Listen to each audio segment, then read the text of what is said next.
saham apa yang dia bisa beli? Sedangkan kalau kita lihat secara track record, pasar modal Indonesia itu terbaik di Southeast Asia, nggak ada yang bisa lawan. Jadi 2010 apa indikator terbaik itu? Growth-nya, emiten-emitennya. Dari zaman 2010, waktu saya pertama kali masuk dunia sekuritas, itu saya ngelihat dan setiap pagi kita morning meeting. Negara-negara lain, mulai dari Singapura, Malaysia, Thailand, ya itu tidak ada yang bisa lawan kita. Secara growth-nya, terus saham-sahamnya itu secara earnings-nya, bisnis modelnya. Jadi ini market yang super seksi sebenarnya untuk diinvest. Pertanyaannya di tahun itu sampai tahun sekarang sebenarnya sampai sekarang. Dan kalau kita perhatikan dalam sejarah pasar modal Indonesia, mau krisis apa, you name it, pasar kita akan melaluinya dan selalu all time high. COVID-19 coba turun, kita bisa selamat berapa ratus persen, ya kan? You name it. Hal yang paling susah itu 2011, 2013, 2015. Ini adalah masa yang paling kelam. Karena marketnya tidak crash secara dalam, diiris pelan-pelan turun. Mungkin 2011, 2 Agustus 2011, itu crash cukup dalam. 2013 market kita sideways karena trade deficit. 2015 itu karena slowing growth economic.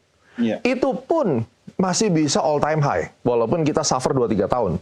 Nah ini tidak terjadi di tempat lain. Nah lalu kita bayangkan, kalau demikian berarti dana-dana kelolaan orang-orang yang akan invest di Indonesia ini, dengan segitu besarnya, dengan return katakan setahun mereka bisa dapat 30-50%, mau dong, semua orang mau masuk dong. Seksi banget dong. Seksi.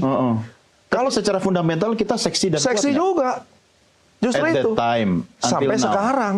Tapi kenapa kemudian saya terpaksa memilih istilah bobrok? Nah, sekarang kita konekkan dengan konsep yang hedge fund tadi yang mau beli banyak itu, tapi dia bingung dengan 2 triliun saya beli apa? Ini kok kecil semua?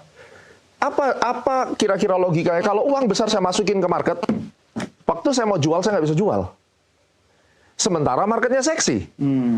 Kan semua orang mau dong taruh duit di sini, growing ketika market Southeast Asia, emerging country, kita bilang emerging country, nggak bisa kita invest karena jelek growth-nya. Ya berarti Indonesia, oke, saya bawa 100 triliun masuk Indonesia. Saya beli nih perusahaan-perusahaan 1, 2, 3, you name it, 20-30 nama. Tapi setelah saya beli, giliran saya mau keluar, susah. Nggak bisa keluar. Artinya, mereka mencium, duit gue dirampok dong di pasar modal Indonesia. Masuk nih ke emiten, habis itu dihilangin duitku. Liquidity-nya dihilangin tiba-tiba. Tidak ada transparansi.